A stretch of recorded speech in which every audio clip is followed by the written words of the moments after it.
know, I've been putting myself through the ringer, for a better lack of terms, man. You know, it's only 3:43 in the morning, but I'm up and I'm doing this,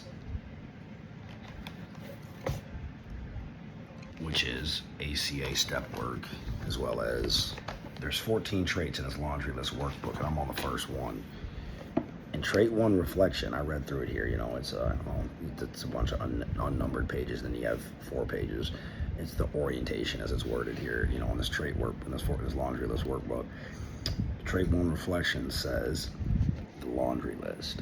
We have become isolated and afraid of people as well as authoritative figures. My first thought was childhood. You know, I was 7 years old, man. First running with the law, I got caught with a pistol, loaded gun. I was 7, it's back in 97. I don't know what the fuck I was doing. I didn't even tell my mom or my grandma. The 2 people who I definitely was afraid of were my dad's side.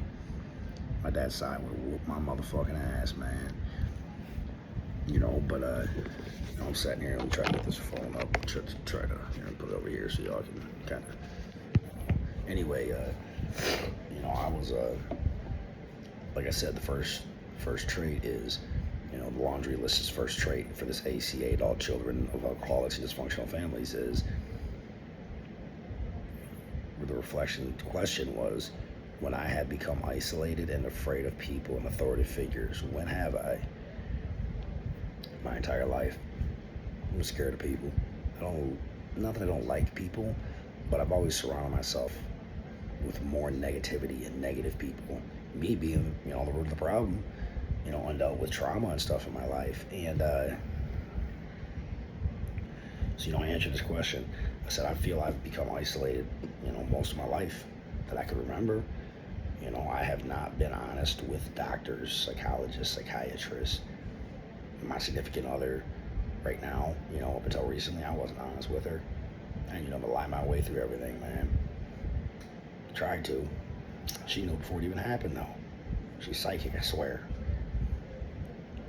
Authoritative figures, you know, that can be from, you know, foster parents, judges, lawyers. I lied to the lady back in 2005 who took my case trying to help me when I was 14, almost 15 years old, when I got caught with a pistol again at 14 in school with a bunch of Adderall pills. Who needs a gun and Adderall pills in public school when your graduating class is estimated to be 43 people? Just recklessness, man. You know, sorry, my back kind of hurts.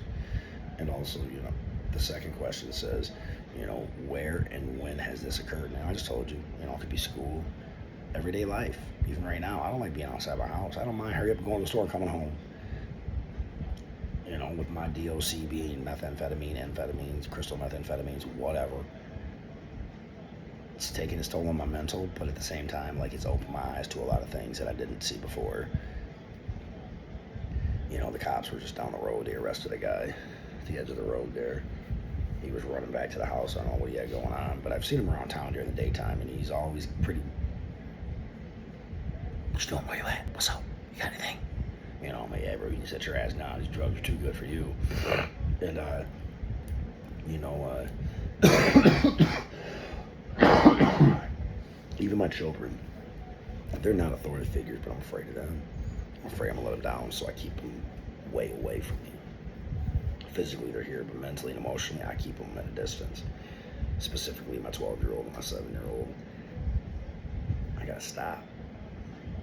I don't like being told what to do. I don't like being not in control of every single thing around me, but, you know, that's caused me nothing but problems. It's been nothing but a headache. It's been nothing but a hassle. It's been nothing but terrible, man. I don't need to be in control of anything except me. And obviously, you know, I can help guide my children, but I can't, you know, I mean, I can't and I will no longer allow myself.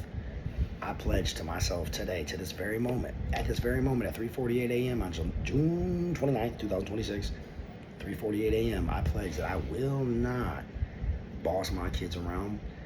Granted, I'm not gonna let them, just go raise canine, fucking just terrorize everybody. But I'm not gonna, you know what I'm saying? I mean, I got a daughter, she's almost 13, she'll be 13 in a couple months. I gotta step back and let her, figure it out at her pace. As my wife would say, love her through it. I got an 11-year-old, it's almost 12, she is on the autism spectrum, but she's smart as a whip. It's crazy. I got a 7-year-old, typical 7-year-old girl, wants to wear dresses and get her feet dirty and run around town. Not town, around the house, play in the backyard, eat some food, get all jacked up on life. Do it up, kid, because I couldn't, so do it for me. Got a 21-year-old son that can dance his motherfucking ass off, bro. This motherfucker be out in his house just dancing, winning money, doing head spins, all kinds of crazy type breakdance stuff. Then he comes in the hut, drinks a couple waters, munches on some food, shoots back out the door. Got an 18-month-old son that I was blessed with at the age of 35. He's me. Oh boy, is he me. I got a gorgeous 24-year-old daughter. She lives out of town here, about 7 miles, with her old man and their 2 kids. And she is she's figuring out who she is as well, at the expense of her old man. Sorry, dude, I love you, buddy, but told you be careful, man. She's Latina. Y'all don't want to listen. I got an amazing, gorgeous, beautiful, sexy, kick-ass, super thick, humble, love, kind, sweethearted wife. Not legally yet, but she's gonna be. She's done everything to help me that even I could do and didn't do. She's loved me through my drug use after I had almost 2 years completely clean and sober. She's been there. And she's opened doors for me that I couldn't even open because I was never ready to.